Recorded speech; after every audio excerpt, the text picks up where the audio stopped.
आज की वीडियो मेरी स्पेशल वीडियो है। पिछली वीडियो में मैंने आपको बताया था कि काली जली हुई कढ़ाई को कैसे हम लोग साफ़ करें। तो वो जब मैं वीडियो बना रही थी तो मेरी मेड, यानी मैं उन्हें आंटी कहती हूँ, तो उन्होंने जब देखा तो उन्होंने बताया मुझे, जब हम लोग पहले चूल्हे पे खाना बनाते थे तो उनकी डेगची, यानी जो सिपरी जिसे कहा जाता है या जिसे हंडी भी कहते हैं, वो काली पड़ गई है, जो बिल्कुल साफ़ नहीं हो रही है। तो उन्होंने बोला भाई मुझे बताइए मैं कैसे साफ़ करूँ ये। तो मैंने कहा आंटी को आप लेके आइए, मैं अपने तरीके से इसे साफ़ करके देखती हूँ। तो आंटी जब हंडी घर पे लेने गई तो उनकी बेटी को उन्होंने बताया भाई दीदी मुझे इसे अच्छे से चमका के देगी।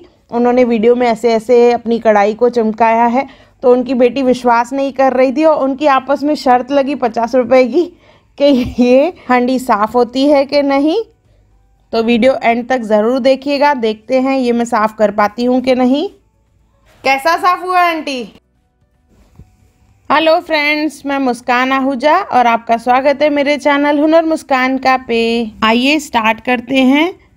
दाग बहुत ही ज़िद्दी हैं तो मैं यहाँ पे सर्फ एक्सेल मैटिक लिक्विड है उसका इस्तेमाल कर रही हूँ। पर्सनली ये लिक्विड मुझे बहुत पसंद है क्योंकि इससे बर्तन जो है बहुत ही चमकते हैं। तो थोड़ा सा लिक्विड डालेंगे। 10 रुपये का ये पाउच मिलता है, इजीली मार्केट में अवेलेबल है। इससे बहुत ही शाइन आ जाती है बर्तन में।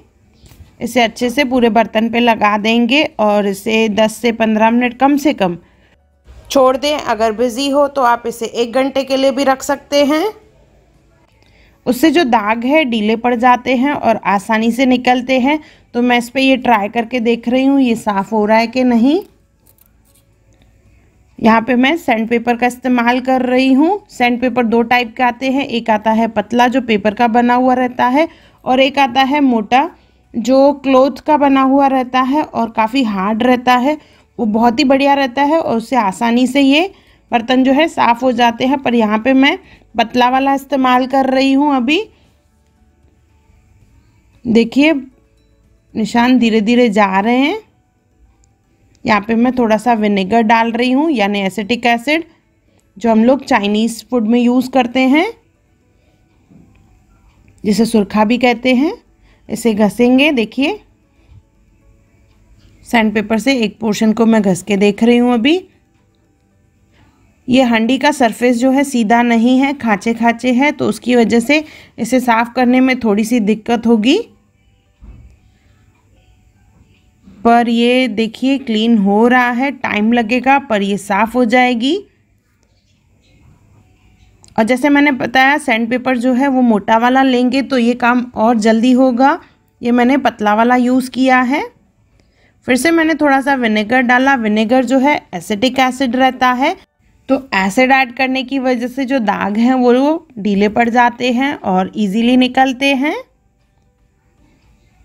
तो इसे घसते जाएंगे, देखते हैं ये साफ़ होगा कि नहीं। ये डेगची, सिपरी या हंडी, और कमेंट करके मुझे ज़रूर बताइएगा आप इसे क्या कहते हैं। देखिए मैं यहाँ पे नाइफ़ का भी इस्तेमाल कर रही हूँ पर ये दाग बिल्कुल नहीं निकल रहे हैं, बहुत ही ज़िद्दी हैं।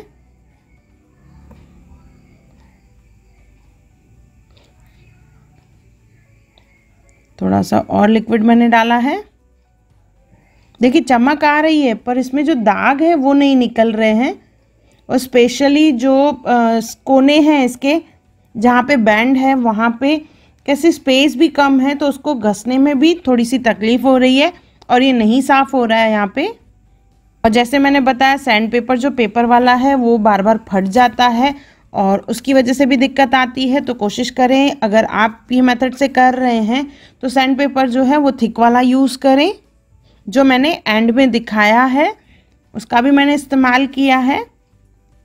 अंदर से ये हंडी जो है बहुत ही साफ़ है तो इसमें इतनी तकलीफ़ नहीं होगी हमको। मेन जो यहाँ पे खाँचे खाँचे हैं हंडी के बैक साइड सरफेस पे, जो प्लेन नहीं है, उसमें थोड़ी सी तकलीफ़ हो रही है। मैं आपको पानी डाल के दिखा रही हूँ। देखिए कुछ दाग निकले हैं पर कुछ अभी भी बाकी हैं और काले दाग तो बिल्कुल भी लग रहा है कुछ इफ़ेक्ट नहीं हुआ है। और अंदर के साइड से ये बिल्कुल क्लीन हो चुकी है।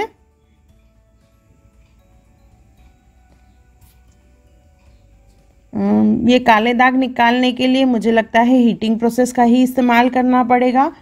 तो खाली बर्तन को हमें अच्छे से गर्म करना है 5-7 मिनट अच्छे से इसे गरम करेंगे।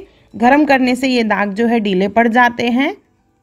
तो गरम में ही हम लोग नाइफ़ का इस्तेमाल करके स्क्रैचिंग करेंगे, जैसे ये दाग जो है निकल जाए। देखिए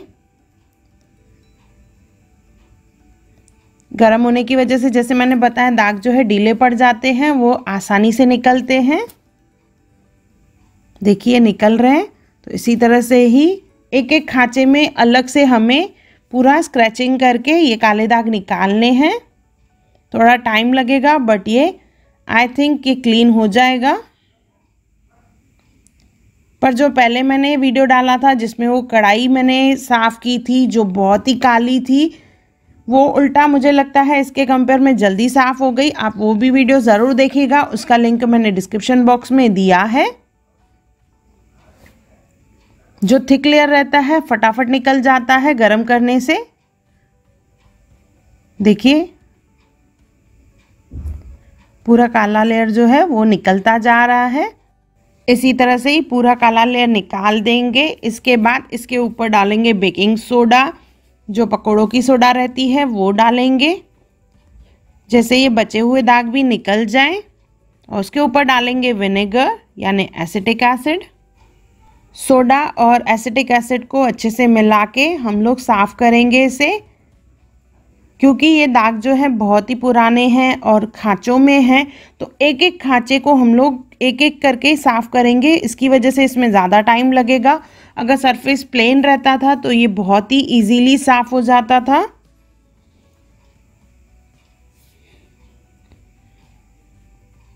देखिए एक एक खांचा करके साफ़ करना पड़ रहा है। और ये कोने भी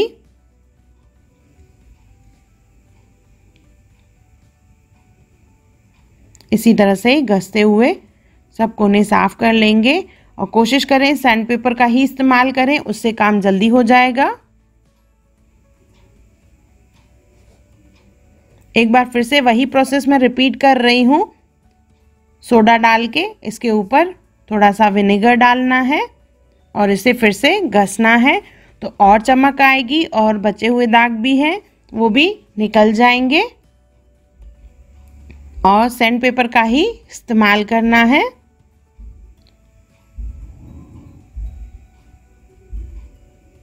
देखिए घसते घसते इसके जो दाग हैं काफ़ी निकल गए हैं। कोनों में निकालना जो है उसमें ही काफ़ी तकलीफ़ होती है, तो सैंड पेपर को हम लोग बेंड करके उसका इस्तेमाल करेंगे। और थिक वाले सैंड पेपर का इस्तेमाल करें, बहुत ही जल्दी होगा। अभी मैं दिखाऊंगी आपको वो मोटा वाला सैंड पेपर जो है उसका इस्तेमाल करते हैं तो कितना जल्दी ये साफ़ हो जाता है। देखिए घसने से इसके दाग बिल्कुल निकल रहे हैं अभी।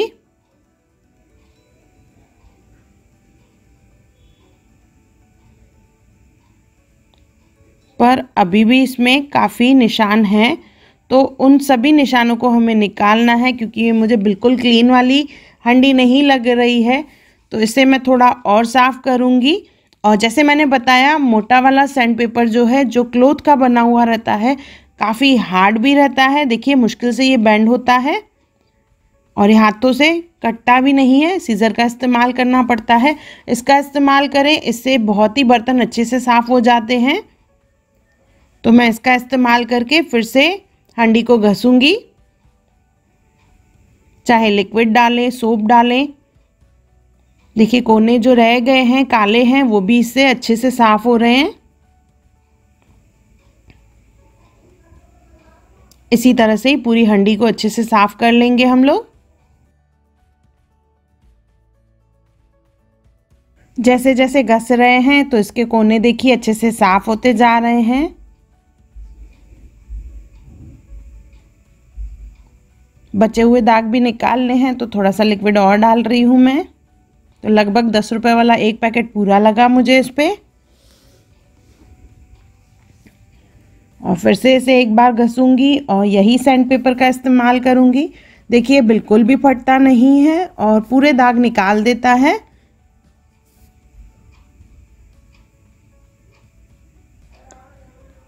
पूरा इसे अच्छे से घसते जाएंगे।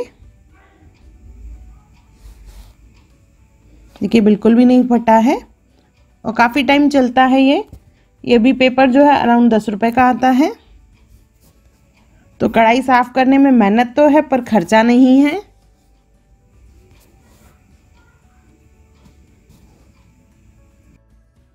कढ़ाई से ज़्यादा मेहनत ये हंडी साफ़ करने में है। जैसे कढ़ाई बिल्कुल सीधी रहती है वो फटाफट साफ़ हो जाती है, पर इसमें काफ़ी टाइम लग रहा है।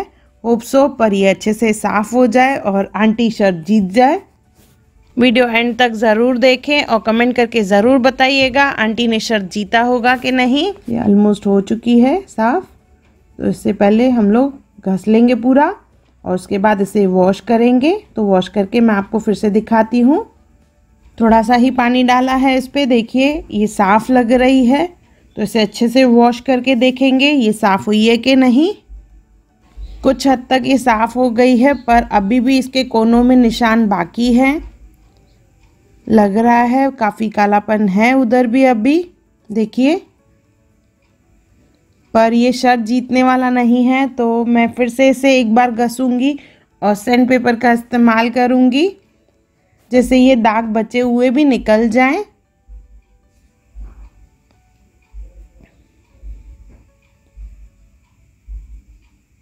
निकल तो रहे हैं, मैं कोशिश करती हूँ इसे घसने की। होप सो अभी ये साफ हो जाए।